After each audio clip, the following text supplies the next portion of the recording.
అరే పెద్దోడా, అసలు ఏమైందిరా నీకు? తమ్మునికి ఏ ఆపద వచ్చినా అమ్మను కాదని నువ్వే ముందు వాడు చూసుకునేటోనివి. ఇంట్లోకి ప్రతి ఒక్క రూపాయి నీ భార్యకి ఇష్టం లేకుండా ఎల్లదీసేటోనివి. ఆ మమ్మల్ని కాదని ఇంట్లో ఖర్చులు అన్ని నువ్వే చూసుకున్నావు, బరువు బాధ్యతలు అన్ని మోసినావు.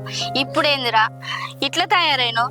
అసలు నువ్వు ఇట్లా ఎందుకు మాట్లాడుతున్నావు నాకైతే అర్థమైతే లేదురా. పైసల ముచ్చట కూడా మొన్న పంచాయతీలో కూర్చోబెడితే నీ భార్య ఇష్ట ప్రకారమే నువ్వు కొట్టినవు. మాట వరుసకు ఏరు వాడండి రా అన్నందుకే అమ్మ మేము ఏరు వాడమని బోరు నేర్చినావు నా దగ్గరకు వచ్చి. ఇప్పుడేందిరా ఏరువాడు మాకు ఇష్టమే అని మాట్లాడినావు? అసలు ఎందుకు ఇట్లా మాట్లాడుతున్నావురా? ఇప్పుడు నేను ఏం చేయాలమ్మా? నాకు కుండాలనిపిస్తుంది, తమ్మునికి కుండాలనిపించలేదు అమ్మా. తమ్ముడు అంటే మనం చెప్తే అర్థం చేసుకుంటారా? వాడు చిన్నప్పటి నుంచి ఈ ఊరు వదిలిపెట్టి ఎటు పోలేదు. వాడి ప్రపంచమే నువ్వురా. నువ్వా చదువుకున్నోనివి, లోక జ్ఞానం ఉంది, ప్రపంచం తెలుసు. వాడికి ఎవరు లేరురా మనం తప్ప. వాడు ఉన్నంత కాలం మనతోనే కలిసి ఉంటాడురా. కానీ నువ్వు నచ్చ చెప్తేనే వాడు వింటారురా. నేను ఉన్నంతసేపు నాతోనే కలిసి ఉండను రా. ఇంతకు మించి నేను కోరుకునేది ఏం లేదు. అమ్మా, ఇంతకుముందు ఏది పడదామన్నప్పుడు నేను వచ్చి నీ దగ్గరికి ఏడ్చిన. అప్పుడు నా చేతి ఉండే నిర్ణయం, ఇప్పుడు నా పిల్లని చేత పోయిందమ్మా నిర్ణయం. నేను ఏం చేయలేదమ్మా. ఏందిరా ఏమన్నావు? నిర్ణయం నీ పిల్లని చేతులుందా అంటే నువ్వు అర్థం చేసుకొని చెప్పుకోలేవారా? ఇన్ని రోజులు నా కొడుకు అందరిలా కాదు, పిల్లం చాటు మొగుడు కాదు, అమ్మ చాటు కొడుకు అనుకున్నా. కానీ నువ్వు ఇట్లా అనుకోలేదురా. ఆ రోజు పంచాయతీలా 10 లక్షలు నీ పిల్లం అడిగినప్పుడు, అరే తమ్ముడు నువ్వు 10 లక్షల గురించి పట్టించుకోకు, నీ దగ్గరనే ఉండని అని ఒక్క మాట ఎందుకు చెప్పలేదురా? అంటే మీ అన్నదమ్ముల రక్త సంబంధం విలువ 10 లక్షలేనారా? ఏందమ్మా అంత పెద్ద పెద్ద మాట్లాడుతున్నావు? అనక మనకు బాధ అనిపిస్తుంది. తమ్ముడేమో నువ్వు వేరే వాళ్ళకు అప్పిచ్చి ఆ పైసలు తిరిగియంగా నా కళ్ళతో చూసినా అన్నాడు. మళ్ళీ అదే విషయం నిన్ను అడిగితే నువ్వే వానికి స్వయంగా చెప్పినావు అన్నాడు. అసలు ఇందులో ఏది నిజం రా? నువ్వు వానికి అబద్ధం చెప్పినవా, వాడు నాతో అబద్ధం చెప్పిండా, లేకపోతే నువ్వు నిజంగానే పైసలు దాచిపెట్టుకున్నావా రా నాకు తెలియకుండా?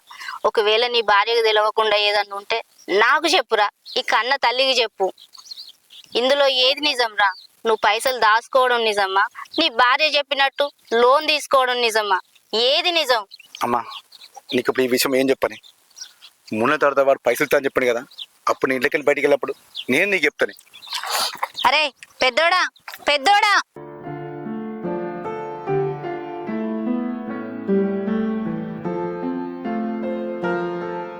ఈ మనిషి చెప్పా చేయకుండా ఎటు వేయండు? ఎప్పుడు చూడు అదే ఆలోచించుకుంటూ బాధపడతాడా? అసలు ఇక్కడున్నాడా?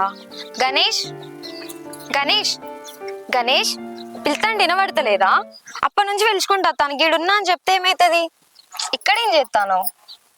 ఏం లేదే, మొన్న పంచాయతీలా మా అన్న నన్నే తప్పన్నాడే. అరే నేను చూసిండే, నాకే మా అన్న చెప్పిండు. ఆ లెవెల్ పైసలు ఇయ్యంగా అన్న ఈ పైసలు ఇక్కడే అని అడిగితే, అరే నేను దాచిపెట్టుకున్నారా, ఆయనకు అక్కర ఉంటే ఇచ్చినా, ఆయన అక్కర తీరింది మళ్ళీ నాకు ఇచ్చినా అని చెప్పిండు. ఇప్పుడు పంచాయతీలా నన్నే అబద్ధం అంటాడు. అరే ఎందుకే? చిన్నప్పటికెళ్ళి నాకు ఏ విషయం అయినా చెప్పేటోడు, ఈ విషయం మాత్రం చెప్పలేదు. మేము మంచిగా కలుసున్నాం కానీ మేము ఏ విషయంలో కూడా మేము గొడవ పెట్టుకోలే. మీ పిల్లలు వచ్చిన తర్వాతనే మాకు ఇంట్లో ఎందుకు అవుతుంది? మేము ఎందుకు ఇట్లా గొడవ పెట్టుకుంటాను? అదే నాకు అర్థమైతలేదే, బాధ అనిపిస్తుంది. అరే అన్ని రోజులు ఒకలాగా ఉండవు కదా గణేష్. ఇప్పుడు మీరు పెద్దోళ్ళు అయ్యారు, మీకు పెళ్ళిళ్ళు అయినాయి, రేపైతే పిల్లలు పుడతారు. మీ అన్న సంసారం మీ అన్నది, నీ సంసారం నీదే కదా. ఎప్పటికీ కలిసి ఉండాలంటే ఎట్లుంటా చెప్పు గణేష్? అవును నిజమేనే, కన్న తల్లి దగ్గర ఉన్నప్పుడు ఏ అన్నదమ్ములైనా విడిపోరు. అదే పిల్లలు వచ్చిన తర్వాత విడిపోతారు. ఎందుకంటే ఏ కన్న తల్లి అయినా కొడుకులు విడిపోవాలని కోరుకోరు, అదే పిల్లలు కోరుకుంటారు. ఎందుకంటే తల్లి కొడుకుల బంధం కన్నా పిల్లల కోరిక బలమైంది. అంటే ఇప్పుడు ఏంది? నాది తప్ప అంటానవా? నీది తప్పంటలేనే, పరిస్థితుది తప్పు. మీరు ఎన్ని పుల్లలు పెట్టినా మీ అన్నదమ్ములను గట్టిగా ఉంటే మీరు ఏం చేయగలరు చెప్పు? నాకు అదంతా అనవసరం కానీ ఇప్పుడు ఏంది? నన్ను అడగకుండా 3 నెలల్లో 10 లక్షలు ఇస్తాను ఎందుకు ఒప్పుకున్నావు? అవన్నీ తీసుకొచ్చి ఎక్కడి నుంచి ఇస్తావు? అవును ఇస్తాను, ఒప్పుకున్నా. ఎందుకంటే మనం ఇన్ని రోజులు ఇంటికాడ కూర్చొని తింటా అంటే మాననే మనం తీసుకొచ్చి పెట్టిండు. ఆయన రుణం నుండు నాకు నచ్చలేదే, అందుకే ఎట్లా చేసి ఆ పైసలు ఇస్తాను ఒప్పుకున్నా. గణేష్ గణేష్ ఎట్లిస్తావు నేను కూడా చూస్తా. ఒక్కొక్కటి నాకు మొత్తం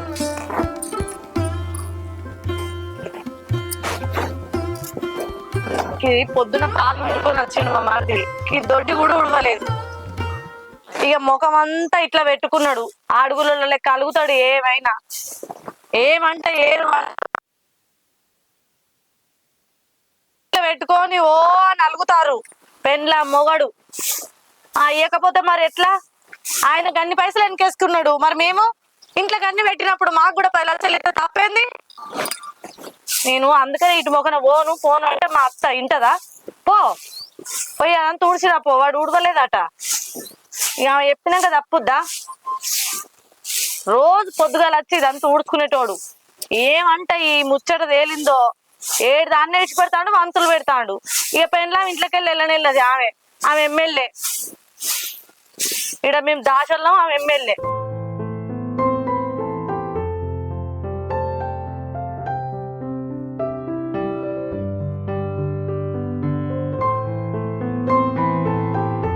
ఊడ్చి ఊడ్చి ఇదోటి తొక్కుకుంటేనే తింటాను. ఏం చేస్తున్నావే? ఆడుకుంటానా? కనబడతలేదా? మంచి చెప్తేంది. అగా మరి ఈడ ఏం చెప్తున్నావు? నీకు కనబడతలేదా? దొడ్డి అంతా ఉడతానా? నువ్వెందుకు వస్తావే? కళ్యాణ్ వస్తాయి కానీ. అబ్బో కళ్యాణి ఓదార్పు యాత్రకు పోయింది, నేను దొడ్డూడ్చే యాత్రకు వచ్చిన. ఓదార్పు యాత్ర? అదే యాత్రనే. మీ తమ్ముడిని ఓదార్చడానికి పోయిందయ్యా. మీ తమ్ముడు బాగా రందితో ఉన్నాడట, ఓదార్చడానికి పంపింది మీ అమ్మ. వాడెందుకు బాధపడతాడే? బాధపడా? ఇన్ని రోజులు ఇంట్లోకి ఏం కావాలన్నా ఏం ఏర్పడకుండా మనం అన్ని తీసుకొచ్చి పెట్టినావు. ఇంట్లో ప్రతిదీ నువ్వు చూసుకున్నావు కదా. ఇప్పుడు ఏం చేసినావు? అన్ని మనం చూసుకున్నాం కాబట్టి మనకి ఇన్ని పైసలు ఇవ్వన్నాం కాబట్టి నువ్వు రంది పుచ్చుకున్నది. ఇప్పుడు 10 లక్షలు ఇవ్వాలనా? అయ్యో నేను ఇంకా 4 రూపాయలు ఎవరికన్నా అప్పుకిచ్చుకున్నా కుప్పకిచ్చుకున్నా నాకు మిత్తచ్చు కదా, వీళ్ళ కట్టికిచ్చుడు అవుతుందని నాకు రంది పట్టుకుంది. రంది మీ అవ్వన నువ్వు ఇటు పంపినాక రావాలి కదా. ఇప్పుడు వచ్చి చేయకపోతే వాళ్ళు అసలే దొరసాని ఆర్డర్ వేసింది. ఆమె ఎమ్మెల్యే సాబాయే, నేనేమో పని మనిషినాయే. అందుకే వచ్చి ఊడుతున్నా. నువ్వేమిటికి వచ్చినావు గీడికి? అవునే, మా తమ్మిని 10 లక్షలు అడిగినావు కానీ నేను వాడు ఎట్లైనా ముళ్ళకి ఇస్తా అని చెప్పిండు. మనం ఎట్లా ఇంట్లోకి పోతున్నాము, వీటిలో చక్క ఓక అంతం ఎందుకే? ఆహా, అంటే ఏందయ్యా నీ ఉద్దేశం? ఇప్పుడు ఎట్లయినా వేటలో పోతున్నాం కదా, ఇక లొల్లెందుకు అని అంటే పైసలు అడుగుడద్దానా? ఇక పైసలు వాని మిన్నే ఉండని, పోయి ముఖం చూసుకుంటే లొల్లి పెట్టుకున్నాడు ఎందుకు? నా తమ్ముడే కదా, పైసలు ఇచ్చిపెట్టు. మనం ఎట్లయినా ఇంట్లోకి వెళ్ళి పోతున్నాం కదా, నీకు కావాల్సింది ఏరు వాడే కదా, ఏరు పడుతున్నాం కదా అని నన్ను లంఘం చేసి నువ్వు మంచిగా ఉందామని నీ తమ్ముడు కదా అని చెప్పేసి నువ్వు వెనకేసి కచ్చుకుంటున్నావా? అట్లా నేను ఎందుకుంటా? అసలు కోను ఇన్ని రోజులు వాళ్ళని మనం ఏం ఏర్పడకుండా అన్ని ఇంట్లో తెచ్చి పెట్టడానికి ఓపిక పట్టుడే నేనే పెద్ద మనసు చేసుకున్నా. అసలు ఇంకే 10 లక్షలు ఇడిచి పెడతానట. అస్సలు ఇడిచిపెట్టా. 10 లక్షలు పట్టుకొని పోవాలి, ఇంట్లోకి వెళ్ళిపోవాలి. లొల్లే ఉంది ఇంట్లో. మాట్లాడినాం, ఒప్పుకున్నారు, వాళ్ళు ఇచ్చేత్త అయిపోయా. ఎవరు చాలా వాళ్ళు బతుకుతాం. అది కాదే, ఒక విధంగా మనదే తప్పు ఉంది. మొన్న ఆ రోజు వానం ఉందట, 10 లక్షలు తీసుకున్నా. మొన్న 10 మంది ఉందట, అది అబద్ధం అని చెప్పిన. అది మనదే తప్పు ఉంది. ఏంది నువ్వు గంతగానో మనది తప్పని బాధపడతావు? అది నువ్వు తెలివి కొద్ది తెప్పించుకున్నావు. ఇది మన కష్టార్జితాన్ని పెట్టినావు. మన కష్టార్జితం మన పైసలు మనకి ఇవని అడుగుతున్నావు. ఇప్పుడు ఆ 10 లక్షలు వచ్చినాయని ఈ 10 లక్షలు వదిలిపెట్టుకుంటావా ఏంది? ఏమిటికి వదిలిపెట్టుకోవాలి? వదిలిపెట్టుకోవడం వల్ల వచ్చే లాభం ఏంది? నాకు అది చెప్పు. వాడు నా ముందనే అబద్ధం చెప్పిండని మా తమ్మికి నా మీద కోపం ఉంది, అందుకే కావచ్చు పెడుతున్నాడు. అంటే ఇప్పుడు ఈ పైసలు ఇస్తే మీ తమ్ముని ప్రేమ నీకు దొరుకుతుందా? సరే, ఈ పైసలు ఇచ్చి తమ్ముని ప్రేమ నువ్వు కొనుక్కుందాం అనుకుంటున్నావా? పైసలతోనే ఎవడన్నా ప్రేమ కొనుక్కుంటాడా చెప్పు? అయినా మీ తమ్మునికి నీ మీద ప్రేమ ఉంటే వచ్చేదేంది? లాభం ఏమన్నా ఉందా చెప్పు? సరే, నాకు కూడా నీ మీద బోలెడంత ప్రేమ ఉంది. ఓ 10 ఎకరాలు వస్తుందా? ఆయనకు నీ మీద ప్రేమ ఉంటే వచ్చేదేముంది, పోయేదేముంది? మా అంటే ఇంకో 4 వద్దులైతే ఎవరి బతుకు వాళ్ళు బతుకుతున్నావు. ఆ పిల్లలు అవుతారు, మన బతుకు మనది, మన పిల్లలు మన సంసారం మనకుంటది, వాళ్ళ సంసారం వాళ్ళకుంటది. మన భవిష్యత్తు మనం చూసుకోవాలి. కానీ మా తమ్మునికి నా మీద ప్రేమ లేదే, కోపం ఉందే, ఈ 10 లక్షలు ఇడిచి పెడదామే, అప్పుడు నా మీద నా తమ్మునికి ప్రేమ వస్తుంది. ఎవరికి కావాలయ్యా ఆయన ప్రేమ? ఆయన ప్రేమ ఉన్నా లేకున్నా, ఆయన మాట్లాడకున్నా మనకి వెళ్ళంది ఏం లేదు. ఆయన సంసారం ఆయనది, మన సంసారం మనది. కాదే, నీకు కావాల్సింది ఏరువాడు కావన్నా, నీకు 10 లక్షలు కావన్నా? నీకు కావాల్సింది ఏరువాడే కానీ. నాకు ఏరువాడు కావాలి, దాంతో పాటు 10 లక్షలు కావాలి. ఇదంతా కాదయ్యా, నువ్వు పొద్దుందాకా తిండి తినక నిద్ర లేక ఎంతో అవస్థ పడుకుంటా డ్యూటీ చేసొచ్చి బుజ్జి నాకు కాళ్ళు నొత్తాయి అని బుజ్జి నాకు తలనొత్తుంది నూనె పెట్టే అనుకుంటే ఎంత అవస్థ పడ్డావు నిద్ర లేని రాత్రులు గడుపుకుంటా నువ్వు ఎంత ఇబ్బంది పడ్డావో నీ కష్టం నాకు తెలుసయ్యా ఇంత కష్టపడి నీ రక్తాన్ని నీళ్లు వేసుకొని సంపాదించుకుంటా తీసుకొచ్చి పెడుతున్నావు అంటే అది నా పిల్లలే తింటారు కదా నేనే తింటాను కదా ఇంకా నా భర్త మా కోసం కాకపోతే ఇంకెవరి కోసం సంపాదిస్తాడని నిమ్మలం చేసుకుందామన్నా అది లేదయ్యా అంత కష్టపడి నీ రక్తాన్ని చెమట వేసుకొని సంపాదించిన డబ్బులన్నీ నీ తమ్మునికి నీ మరదలకు పెడుతున్నావు వాళ్ళకు పెట్టు నేను కాదంటలేను కానీ మనల్ని ఎండ పెట్టుకుంటాను వాళ్ళకు పెడుతున్నావు నేను ఇట్లా రోజు నీ తమ్ముని పైసలు అడుగు మనం ఏరు పడదామని నేను అడుగుతా అంటే నీ మనసు కనిపిస్తుంది కదా నా పెళ్ళాంకి నా తమ్ముడు అంటే నచ్చది నేను నా తమ్మునికి పెడతా అంటే ఓర్తలేదు వాళ్ళని నెగలనిత్తలేదని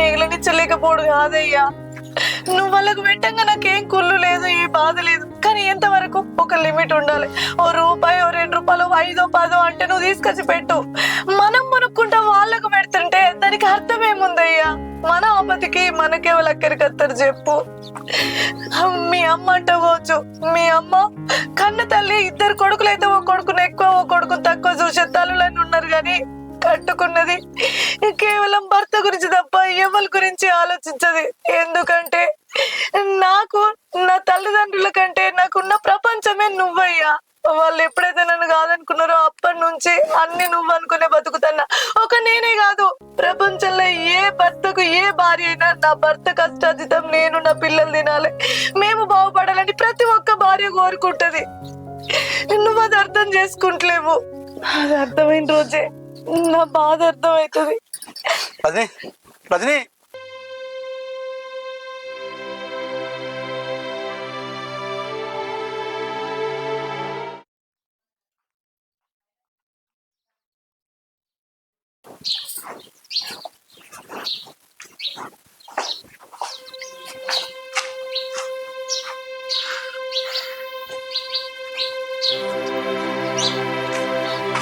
తమ్ముడు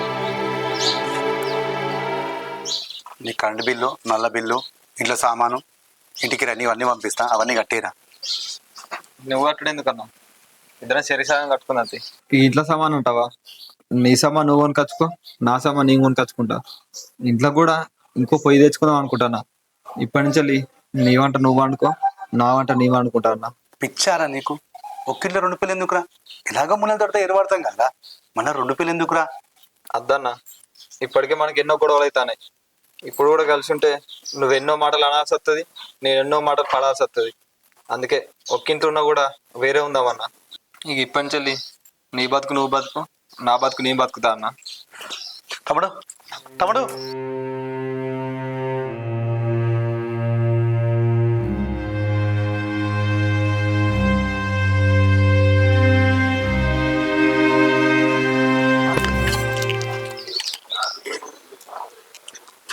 గిరేం చెప్తున్నావే నేనేమో చెప్తాను కానీ ఏమైంది మీ తమ్ముతో నేను బాగానే చూసి పెడతాను ఏంటి ఏం లేదే ఇక పాల బిల్లు నెల బిల్లు ఇల్లు కిరాయి ఇంట్లో దుకాణ సామాను అవన్నీ కొడతా పైసలు కట్టరా అని చెప్పింది ఏమన్నాడు కట్టాడనే అన్న ఈ కంచె నా సామాన్ నేను తెచ్చుకుంటా నీ సామాన్ నువ్వు తెచ్చుకో నా పోయి నేను తెచ్చుకుంటా నీ పోయి నువ్వు కొనుక్కో అన్నాను అయిందా గట్టిగా అయిందా సిగ్గొచ్చిందా రాదు నీకు పోయేటోని మందలిచ్చి నేను అన్ని తెత్త తమ్మి అని మాట్లాడితే నువ్వు తెచ్చుకొని ఆయన నేను తెచ్చుకుంటానడా అరే నీకు ఇక రాదు ఆ బుద్ధి ఏమిటికి పోయి అడిగి మరీ తన్నిచ్చుకున్నావు నీకు కొంచెం కూడా సిగ్గు రాదు సిగ్గురేడా ఛీ ఇంకా వచ్చి నాకు చెప్తాడు ఏమైంది రజని వాన్నేమో అంటాను ఎందుకే అయితమే గాని ఇట్లా బియ్యం నిన్నటికే ఆఖరి అయినాయి ఇవాళ కొద్దిగా పుట్ట పెట్టినవు ఇప్పుడు ఏం తినాలే కూరగాయలు లేవు ఇంట్లో ఉప్పులు లేవు పప్పులు లేవు ఆఖరికి ఇంత ఛాయ్ అయినా పెట్టుకుందామంటే చక్కెర లేదు షాపత్త లేదు మనకి సామాన్ తెప్పని చెప్పలేదు అరే నువ్వు అయ్యో అత్తయ్య తమరి చిన్న పుత్రుడాట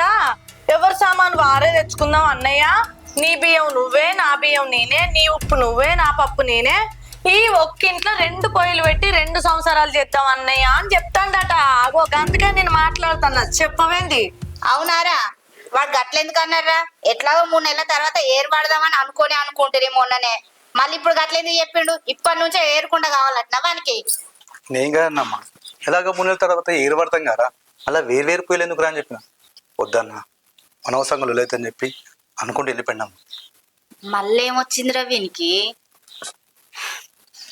అరే గింతగానని చెప్పినా కూడా మళ్ళీ అర్థం చేసుకోకుండా ఇప్పటి నుంచి ఏరు పడదాం ఏరు వండుకుందాం అని అంటాండా.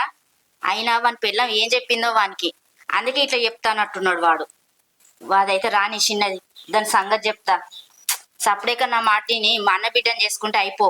ఇక్కడ దాకా ఇంత లొల్లి ఉండేదే కాదు. అవునత్తమ్మా, నువ్వన్నదే నిజం.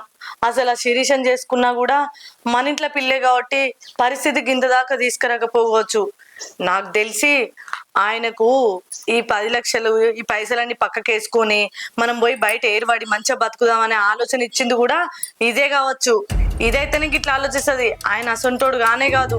అదే మన శిరీష ఏది ఉంటే, నా మేనత్తే కదా, వీళ్ళంతా మనోళ్ళే కదా, అందరం మంచిగా కలిసిమెలిసి ఉంటేనే అందరం మంచిగా సంతోషంగా ఉంటామని ఆలోచించు. అప్పుడు ఆయన ఆమెను చేసుకున్నా అయిపోతుండే. ఇది వేసుకొని వచ్చిండు, ఇగో మనకి పెంట పెట్టిండు. వాడు ఇన్నాడానే నా మాట, ప్రేమించి పెళ్లి చేసుకుంటా అమ్మా, నాకు అది నచ్చింది, నా పెళ్లికి ఒప్పుకో అని వాడు ఒక్కడే అప్పుడు కాలయ్యేలా పడ్డాడు. ఒప్పుకోక తప్పలేదు. ఇప్పుడేమో ఇది గిట్ట చేస్తాంది. అమ్మా అవన్నీ ఎందుకే ఇప్పుడు? వాడు ఎలాగ వేరు వండుకున్నాడు, వండుకొంది పోదాం. ఇప్పుడు ఎట్లనే మరి రజని, పెద్దోనికి చెప్పి ఆ బియ్యం ఉప్పు పప్పు కూరగాయలు తీసుకురమ్మని చెప్పే. ఏంది బియ్యం ఉప్పు కూరగాయలు అన్ని తీసుకొచ్చాండి అన్న? మేమెందుకు ఆడతాం అవన్నీ? మేమెందుకు తెస్తాం? ఇప్పుడు మేము తెచ్చిన తర్వాత ఆయన వచ్చినాక అందులో మాకు పొత్తుంది, ఈ బెండకాయలు మా, ఈ గోడ్చిక్కుడుగా మాది, బియ్యం కూడా మాకు పొత్తున్నది అని చెప్పేసి సగం పట్టుకపోవడానికా? అస్సలే తీసుకురాము. ఇప్పుడు ఏది కూడా అండవు. ఆయనకు ఉప్పు రవ్వ కూడా గింత కూడా ఓనియ నేను. అర్థమైందా? ఏది ఉన్నా వాళ్ళు వచ్చినాకనే మాట్లాడుకుందాం. అప్పటిదాకా ఏది లేదు పంచుడు. ఆ పెద్దోని చెప్పి ఆ రొట్టె గిట్టో తెమ్మని తెచ్చి నా మోకాన కొట్టమాను. గోళీలు వేసుకునే యాళ్ళైంది. మీ లొల్లులు చల్లగుండా. ఛీ, మీతో నాకు గోసకే ఉన్నది. ఏం లొల్లులో ఈ లొల్లులు పాడుగాను. అమ్మా ఏం లేదే కదే, మొన్న పంచాయతీ అయింది. వాళ్ళ కాట 3 నెలల్లో 10 లక్షలు ఇవ్వాలన్నట. గణేష్ నన్ను అడగకుండా వాళ్ళకి మాట ఇచ్చిండు. ఇన్ని రోజులు వాళ్ళు మమ్మల్ని చూసుకున్నారు కదా, వాళ్ళట మాకు పెట్టకుంటే వాళ్ళు కూడా ఒక 10 లక్షలు వెనకేసుకునేటోళ్ళట. మేము ఇప్పుడు 20 లక్షలు వెనకేసుకున్నాం, మేము భూమి కొంటామని మా మీద అంతా. ఏమో అమ్మాయిగా ఈయన నన్ను అడగకుండా చేయకుండానే మాట ఇచ్చిండు. ఏం చేస్తాడో చూడాలి. అవునే కళ్యాణి? అమ్మ మళ్ళీ ఎత్తాగి. అత్తమ్మ నువ్వు ఏం నేర్పుతానువేనా చిన్న కొడుకు? ఏమని చెప్పినవే వానికి? నేనేం చెప్పిన అత్తమ్మ? ఎట్లాగో 3 నెలల తర్వాత ఏరు పడదాం అనుకున్నారు, ఎట్లాగో తప్పదు ఏరుకుండా. అట్లాంటిది వాళ్ళ అన్నతోటి ఇప్పుడే ఏరు పడతాం, ఎవరు వాళ్ళు వండుకుందాం, ఎవరి పని వాళ్ళు చేసుకుందాం అని అన్నాడట. ఎందుకే నువ్వు చెప్పందే వాడు అంటాడా? వానికి గంత తెలివి వచ్చిందా? అసలు నేనేం చెప్పలే అత్తమ్మ. గిదంతా ఎవరన్నారు మీతోని?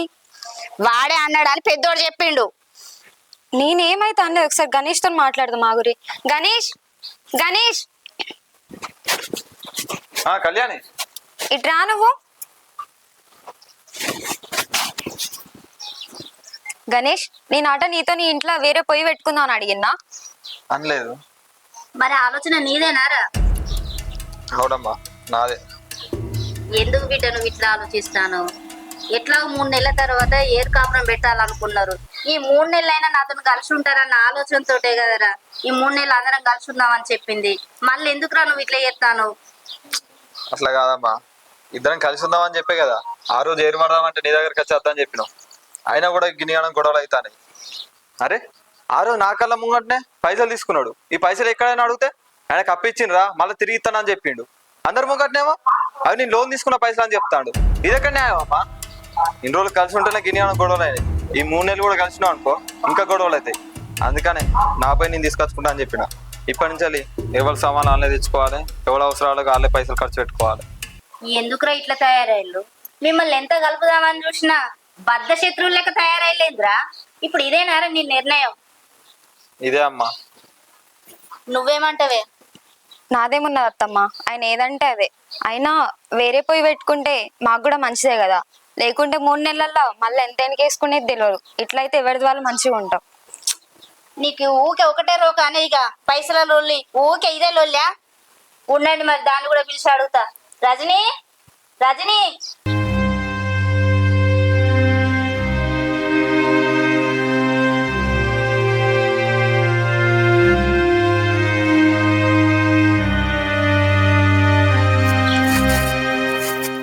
ఏందత్తమ్మా రమ్మన్నారు? అగో నువ్వే కాదే మా మరిదిని అడిగినాక మా చెల్లెని అడిగినాక ఏదైనా అనుకున్నాకనే చేస్తా, కూరగాయలు లేని అప్పటిదాకా నేను తెచ్చినాక వాళ్ళు తీసుకుంటే ఎట్లా, బీరకాయ వంకాయ టమాటో అన్నావు కాదే. ఇప్పుడు మాట్లాడు, ఏం మాట్లాడతావో అడుగిగా. అవునే కళ్యాణి, అన్నారట కదా ఏరు పడతాం, ఎవరిది వాళ్ళదే అంటుకుంటాం, ఎవరి ఉప్పు వాళ్ళదే ఎవరిది పప్పు వాళ్ళదే, 2 పొయ్యిలు పెట్టుకుందాం అని మాట్లాడిరట కదా.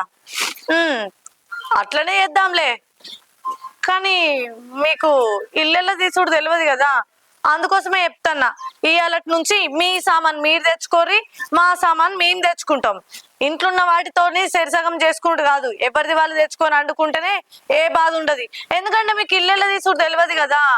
ఒకళ్ళ మీద ఉండి పైసలు వెనకేసుకొని దాచి పెట్టుకొని భూములు చాగలు కొనుక్కుంటూ తెలుసు, కానీ ఇళ్ళల్లో తీసుడు తెలియదు కదా. ఆ ఇంట్లో వాళ్ళు తెచ్చి పెడతా అంటే తినుకుంటా, రూపాయి పోగేసుకుంటా, దాచి పెట్టుకుంటా మరమ్మతులు చేసుడు తెలుసు, కానీ ఇంట్లో సామాన్లు తెచ్చి ఎల్ల తీసుడు తెలియదు కదా. అందుకే చెప్తన్నా. అక్క, అంతగానం తెప్పి పొడుచుడు అవసరం లేదు. మాకు కూడా తెలుసు ఇల్లు ఎట్లా తీయాలనేది. ఇంట్లో మా అమ్మ ఎల్లదీయంగా నేను కూడా చూసిన. ప్రతి రూపాయికి అన్నన్ని మాటలు అనడం అవసరం లేదు. కళ్యాణి, ఎందుకే వరదాను? ఎందుకే ఎదురు మాట చెప్పుడు? వదిన చెప్తాను కదా ఎవరిదా చేసుకుందామని. ఇంకేంది? సరే వదిన, ఇప్పుడు నువ్వు అంటున్నావు కదా, ఇంకేంది? ఓడిపోయాలు తెచ్చుకొని ఓడి వంట వాళ్ళే చేసుకుందాం, ఇబ్బంది ఏం లేదు మాకు. ఒరే అది కాదురా పెద్దోడా, ఎందుకైనా మంచిది ఒకసారి అందరూ కలిసి ఆలోచించండి. ఆలోచించదు ఏం లేదు అన్నాడు కదా మరిది, ఇంకేంది? ఆయన అన్నట్టే ఎవరిది వాళ్ళు అండుకుందాం, ఎవరిది వాళ్ళు తిందాం. ఏమంటారా పెద్దోడా, ఇదే మీ చివరి నిర్ణయమా? ఇంకేందమ్మా, అన్నీ చెప్పింది అమ్మ, ఆమె చెప్పినట్టే చేద్దాం. ఒకప్పుడు నా కొడుకు నేనేది చెప్పినా సరే అమ్మా అనేది, ఒక్క మాట కూడా ఎదురు చెప్పకపోయేది. ఇప్పుడు వాడి నిర్ణయాలు వాడు చెప్తాడు, ఊకుంటాడు. మహాతల్లి పెద్ద కోడల భలే మార్చినావు నా కొడుకును. చిన్న కోడల మీకు దండమే, ఎట్లా మార్చిలే నా కొడుకులను. చి, మేం మార్చింది ఏముంది, వాళ్ళ నిర్ణయం మా నిర్ణయం చెప్పినాం. ఏం చూస్తాను ఇంకా మంచిగానే ఆలోచించినావు సపరేట్ పొయ్యి పెడదామని. నేను కూడా అదే చెప్పేది. అంతి గ్యాస్ కి అప్లై చేద్దాం. అరే ఏంటిదబ్బా, చెప్తా. ఆ విషయం ఏదో ఇంట్లో చెప్పొచ్చు కదా, బయటకి తీసుకుంటున్నావు. మరి ఏంటిదో చెప్పు. అరే ఏంటిది? ఏమో విషయం అడుగుతాడో చెప్పకుండా ఇంట్లో కూర ఉండేదాన్ని నాగమా మీకు కొనత్తున్నావు. ఏమొచ్చుడు చెప్పు. అదే 40 లక్షలు లోనిపోయలేదు రజని. ఇప్పించినావు. ఆ 40 లక్షల లోన్ ఇప్పించినందుకే కదా ఆడు 10 లక్షలు ఇచ్చినందుకు ఈ ముచ్చట మీ తమ్ముని తెలిసి పెద్ద పెంట అయింది.